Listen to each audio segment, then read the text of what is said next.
Alam mo ba na nasa 200 pesos lang ang nagastos ko sa 8x3 4 layers sa napakasarap na buko pandan ice cream cake na yan?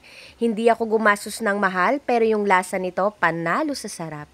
Gusto mo rin ba? Tara, gawa tayo. Sa recipe na ito ay kakailanganin natin ng fudgy bar at makapuno cream yung napili ko para sa buko pandan flavor. Kailangan din natin ng all-purpose cream, condensed milk at kahit na ano pong pan-toppings na gusto ninyo or pwede rin naman pong wala. Balatan po natin lahat itong fudgy bar at hatiin natin sa gitna. At ang maganda lang dito sa gagamitin nating pinaka-cake ay may flavor na sa gitna at talaga namang napakasarap. After nating mahati lahat, i-arrange natin ito dito sa gagamitin nating molder. Bali ito palang gamit ko ay 8x3 na round cake molder. Baka bet nyo po pala ito, ilalagay ko na lang yung link sa comment section kung saan ko ito nabili. Next, sa isang mixing bowl, ilagay na natin yung na-chilled overnight na all-purpose cream.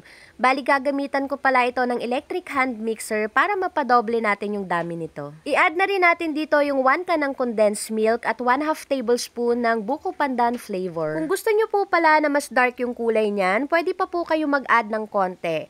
Then, haluin uli natin ito hanggang sa ma-well combine na lahat ng mga ingredients at makuha natin yung ganitong consistency ng ating mixture. Kanina, naglagay tayo ng fudgy bar para sa first layer ng ating cake at para naman sa second layer, maglagay naman tayo ng ice cream cake mixture, bali 1/2 cup pala yung nilagay ko. Sa third layer, naglagay uli ako ng fudgy bar at sa fourth layer, nilagay ko na lahat ng natirang ice cream mixture. I-flat lang natin yung ibabaw at itaktak na rin para masiksik hanggang ilalim. At para naman po sa toppings, ito po ay optional lang. Pwede rin po kasi na wala na nito, pero kung gusto ninyo na may design, pwede rin po kayong maglagay.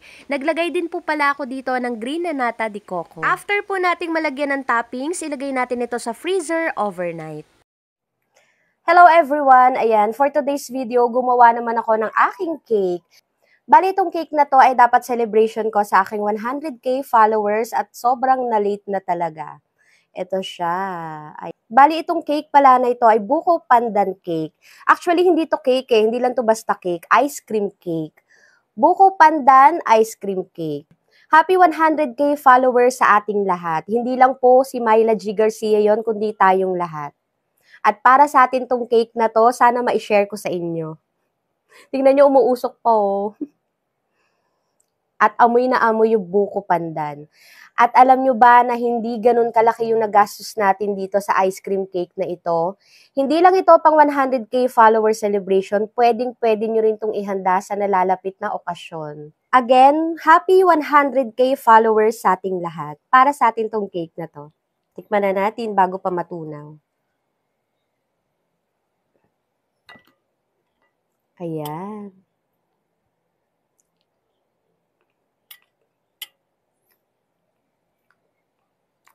Sobrang sarap.